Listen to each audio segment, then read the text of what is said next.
కంపల్సరీగా. ధన్యవాదాలు అధ్యక్ష. ఈ చట్టాన్ని ప్రవేశపెట్టినందుకు ప్రభుత్వానికి ధన్యవాదాలు తెలియచేసుకుంటూ సంపూర్ణంగా మద్దతు తెలుపుతూ ఇప్పటికే కేంద్ర ప్రభుత్వం స్మైల్ 75 అనే కార్యక్రమాన్ని నిర్వహిస్తుంది అధ్యక్ష. ఈ భిక్షాటన చేసేవారిని రీహాబిలిటేట్ చేసి మరియు వారి ద్వారా అసాంఘిక కార్యక్రమాలు ఏవి కూడా జరగకుండా నిర్మూలించే విధంగా ఈ కార్యక్రమం రూపొందిస్తూ ఉన్నారు.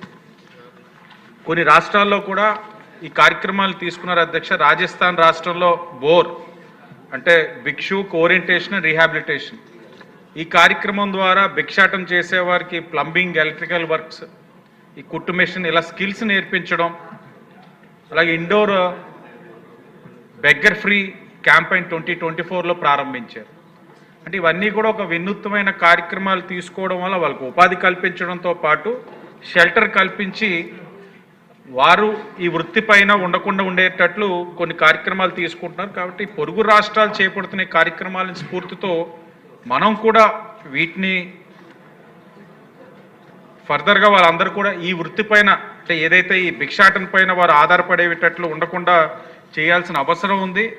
ఉదాహరణకి మా నియోజకవర్గంగానే చూసినట్లయితే ఒక అర్బన్ అవ్వడం వల్ల చుట్టుపక్కల ప్రాంతాల నుంచి రావడం, వాళ్ళకి ప్రభుత్వ పరంగా షెల్టర్లెస్ పీపుల్ ఎవరైతే ఉన్నారో వాళ్ళందరికీ షెల్టర్ కల్పించడం, అందులోని సుమారు 80 మందికి నైట్ షెల్టర్స్ పెట్టి వాళ్ళకి భోజనాలు పెట్టే కార్యక్రమం కూడా ప్రభుత్వ పరంగా తీసుకుంటున్నాం.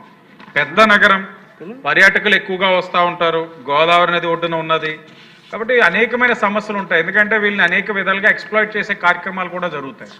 వీళ్ళొక ముసుగులో యాంటీ సోషల్ ఎలిమెంట్స్ అనే కార్యక్రమాలు జరుగుతూ ఉంటాయి, అసాంఘిక కార్యక్రమాలు. కాబట్టి ఈ షెల్టర్లెస్ పీపుల్ అందరినీ కూడా వారిని రీలొకేట్ చేసే విధంగా, అలాగే వాళ్ళకి ఏదో ఒక విధంగా వృత్తి కల్పించే విధంగా, ఉదాహరణకి మళ్ళీ మా నియోజకవర్గంలోనే వీళ్ళు ఎవరైతే ఉన్నారో వాళ్ళకి బాటిల్ పికింగ్ మరియు దాన్ని రీసైక్లింగ్ చేసే విధంగా వాళ్ళందరినీ కూడా ఎంప్లాయ్ చేసి వాళ్ళకి ఏదో ఒక విధంగా జీతం చెల్లించే కార్యక్రమం తీసుకున్నాం అధ్యక్ష.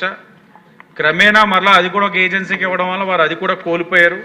కాబట్టి వీళ్ళందరూ ఎవరైతే భిక్షాటం చేస్తున్నారో వాళ్ళని రీలొకేట్ చేసి కంపల్సరీగా రీహాబిలిటేట్ చేసి వాళ్ళకి రీఆక్యుపై చేసే కార్యక్రమం తీసుకోకపోతే అది చాలా ఇబ్బందికర పరిస్థితులు ఉన్నాయి. మీ ద్వారా కోరుతా ఉన్నాం. కొన్ని రాష్ట్రాల్లో ఇవన్నీ కూడా చేస్తున్నారు కాబట్టి దీన్ని కూడా ఒక రోల్ మోడల్ కింద తీసుకొని ఒక ఎగ్జాంపుల్ కింద ఈ రీలొకేట్ చేసే కార్యక్రమం తీసుకుని అందులో సమీపిస్తూ ఉంది. పుష్కరాలు రాజమహేంద్రవరానికి లక్షలాదిగా వచ్చే సమయంలో కొంతమంది ఆధార్ కార్డ్స్ కూడా లేని వాళ్ళు ఉన్నారు. కాబట్టి ఇవన్నీ కూడా